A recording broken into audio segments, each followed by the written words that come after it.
E agora eu acho que é uma dúvida, né, que muitas pessoas devem ter, né, que é o que contempla uma viabilidade urbanística e construtiva.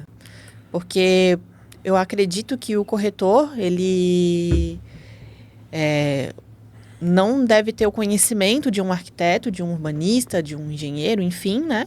Mas como é que ele consegue analisar, fazer essa análise mais sutilmente, mas que ele possa ler, né, todo aquele Sim. projeto, ou que ele possa ler aquele terreno num feeling mesmo, sabe?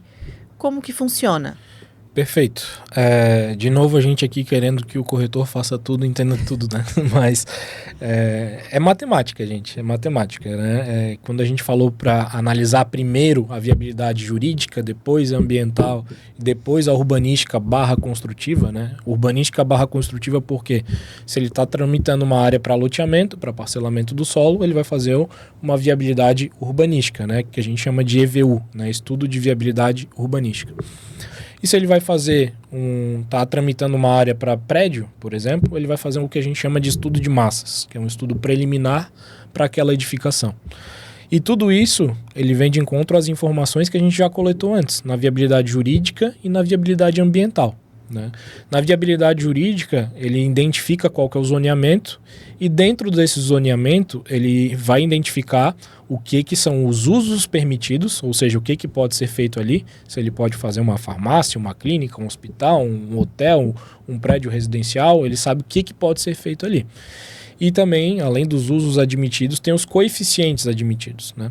Ali ele vai saber o quanto do terreno que ele pode ocupar, uma taxa de ocupação, né? Ele vai saber os índices permitidos, né? Que é o coeficiente de aproveitamento. Então, quantas vezes a área do terreno ele pode edificar, basicamente, né? E isso é o suficiente para ele conseguir levantar o potencial construtivo do terreno. Ele não precisa ser um arquiteto ou um engenheiro para saber que um terreno de X metros quadrados na região tal, com tanto de perda de área de preservação, vai sobrar uma área líquida para ele. Dessa área líquida ele consegue edificar X metros quadrados. Ele não precisa ser um engenheiro ou um arquiteto para isso. Sim. Ele precisa entender da legislação, né? E isso a gente tem feito, tem orientado, né, diversos corretores a compreenderem, né? Não é difícil, é questão de prática, de querer mesmo, né? Porque a legislação ela é clara, varia de município para município, cada município tem uma forma de apresentar isso, uns estão mais nítidos, outros nem tanto, né? Mas a informação ela está ali, né? E para quem está disposto, né, a fazer é possível, mesmo sem ser um arquiteto ou um engenheiro, né? Sim, pelo menos o básico, né? Pelo menos o básico, é claro, né? Tem gente que vai querer se aprofundar um pouco mais, já vai querer fazer um estudo mais elaborado, né? Para isso existem os profissionais da área também, eles podem estar atuando em parceria com outros arquitetos, com outros engenheiros, assim como eu fui parceiro de vários corretores, né? Durante minha jornada, eles podem estar fazendo essas parcerias, né?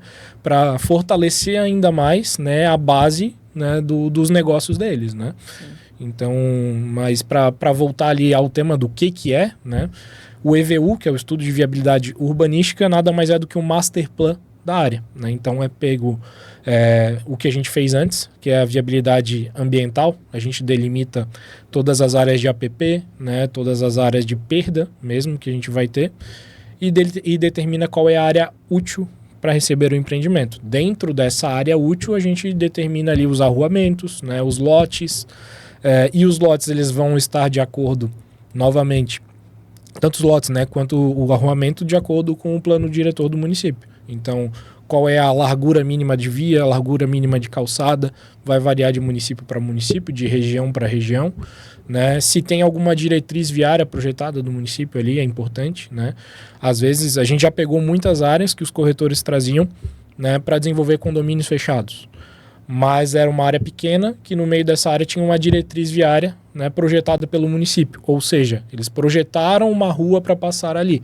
Como que eu vou fazer um condomínio onde tem uma rua já projetada? Não posso barrar o que o município projetou ali. Sim. Né? Então, isso tudo é feito, né, levantado dentro do EVU, do Estudo de Viabilidade Urbanística. Né? A gente tem as premissas de lote mínimo, né? testada mínima e área mínima de terreno. Tudo isso está dentro da lei de parcelamento do solo que o município fornece. Então é uma leitura da legislação aplicada a projeto. Obviamente é um projeto preliminar, né? Não é um projeto que ele vai seguir o rito para aprovação no município, mas é algo que ele já dá essa diretriz, já minimiza muito os riscos, né? De saber qual que é a área de lote, porque nada mais é, né, dentro dessa viabilidade a gente tem que chegar à área útil de venda, tanto para prédio quanto para loteamento. Eu preciso saber quantos metros quadrados de apartamento ou de sala comercial que eu vou ter disponível para vender naquele terreno, quantos metros quadrados de terreno eu vou ter para vender naquela gleba. Né? Então, os estudos de viabilidade urbanística e construtivo são para isso, né? Para a gente chegar na área líquida de venda. Né? Certo, mas o corretor, ele não isso é para ele ter uma noção, né, do que o incorporador ou urbanizadora pode fazer naquele terreno, mas não necessariamente ele precisa levar exatamente isso para o incorporador. Isso é para ele já ter uma noção de que quando ele for levar para o incorporador, ele já ter esses números, né? E todas essas viabilidades e informações para que, caso o incorporador pergunte, ele já tenha em mãos. Mas não significa que o corretor precise levar isso para o incorporador, né? Correto. É claro que cada um vai se aprofundar de uma maneira, né? Dentro da Tierra, por exemplo, né, da nossa plataforma, dos nossos negócios que a gente tramita ali dentro, a gente sempre leva o estudo urbanístico já pronto. Né, com arruamento, com lotes projetados, é um anteprojeto do loteamento. E no caso do prédio, a mesma coisa. A gente também já leva com as plantas delimitadas, né, porque a gente sempre tem uma conversa prévia, né, com o incorporador. Dependendo de com quem a gente está tratando, a gente sabe, né, qual é a tipologia que aquele incorporador busca. Né? Então é até importante essa dica para os corretores, né? Entendam com quem vocês estão negociando. Saibam do histórico, né, do que aquela incorporadora promete, o que ela já entregou, né, qual é o modus operandi dela, né, não saia tirando para tudo que é lado, que aí vocês vão incorrer em insucesso. Né, mas, voltando ao ponto aqui, ele não precisa, né, ter esse desenvolvimento completo que nós fazemos ali na Tierra. Ele precisa entender qual é o potencial construtivo do terreno. Né? E isso é o que o incorporador quer saber. Ele quer saber quantos apartamentos e quantos lotes ele vai conseguir entregar. Né? O quanto de arruamento que ele vai ter que fazer e qual é o custo que ele vai ter lá na frente. Então, ele não precisa chegar com um projeto para saber se as ruas vão ser na horizontal, na vertical ou na diagonal.